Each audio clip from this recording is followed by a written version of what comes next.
नमस्कार, welcome back to my YouTube channel. आज के स्टूडियो में बात करेंगे एक देश के प्रेसिडेंट दूसरे देश की ज़मीन पर arrest, helicopter, tactical guards, zip tied हाथ और कोर्ट में फर्स्ट लेडी के कहने में बिल्कुल भी गुनाह नहीं है। ये सब जो चीज़ें हैं वो आपको बताइए। इनको जो है अरेस्ट कर लिया है यूएसए की आर्मी ने।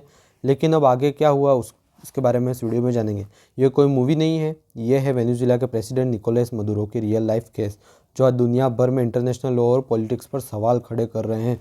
एक दूसरे देश के प्रेसिडेंट को उठाना मतलब ये बहुत चिंताजनक बात है कि आगे अब क्या क्या हो सकता है। क्या हुआ एक्चुअली?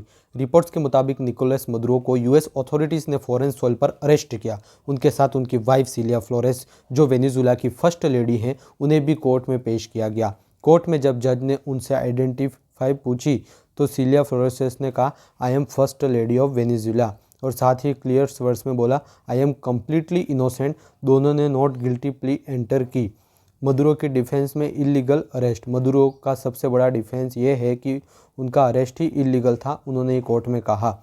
उनके लॉयर बेरी पॉलेक, जो पहले जूलियन एसेंग जैसे हाई प्रोफाइल केसेस में भी काम कर चुके हैं, उन्होंने इस ऑपरेशन को कहा मिलिट्री एब्डिकेशन, मतलब उनके हिसाब से इंटरनेशनल लॉ वायलेट हुआ है। एक सिटिंग प्रेसिडेंट को फोर्सफुली उठाया गया, डिप्लोमेटिक नॉर्म्स का पूरा डिसरिगेड किया गया। ये पॉइंट आगे कोर्ट में सबसे स्ट्रॉन्ग लाइन और डिफेंस बन सकता है।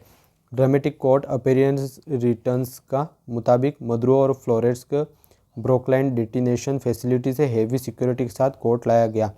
विजुअल इमेजिन कीजिए, मदुरो के हाथ zip tight, armed guards, tactical gear, helicopter से कोर्ट ट्रांसफर, ऑरेंज और बाइक ऑपरेशन यूनिफॉर्म्स, प्रोसीडिंग सुनने के लिए headphones.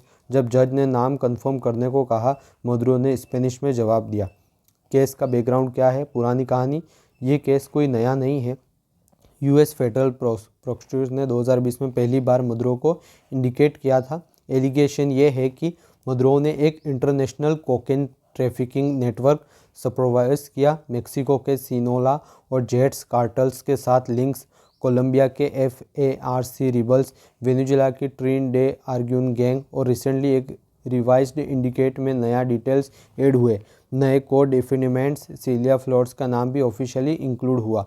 US Venezuela political angle, in case के पीछे पॉलिटिक्स भी उठने लगी है। यूएस मदुरो को 2018 के इलेक्शन के बाद से लेजिटिमेट प्रेसिडेंट नहीं मानता। वाशिंगटन का कहना है कि इलेक्शन में मैसिव इरेगुलेटरीज हुई थी। मदुरो का काउंटर ये रहा, ये सारे एलिगेशन वेनेजुएला के ऑयल पर कंट्रोल पाने का बहाना है।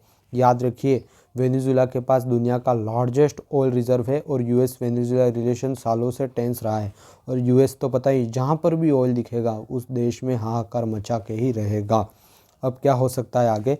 अब सबसे बड़ा सवाल, क्या कोर्ट अरेस्ट को इलीगल मानेगी?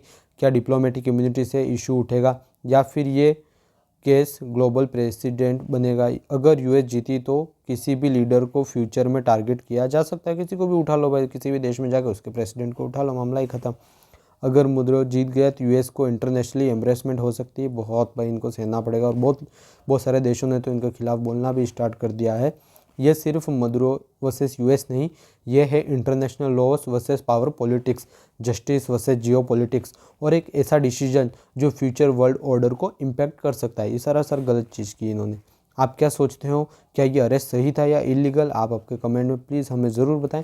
हमारी 2 वीडियो पहले भी आ चुकी हैं, जिसको आप जाके देख सकते हैं। कमेंट्स में अपनी राय ज़रूर लिखिए। वीडियो पसंद आई हो तो लाइक कीजिए और चैनल को सब्सक्राइब करना बिल्कुल मत भूलिएगा। देखने के लिए धन्यवाद। जय हिंद।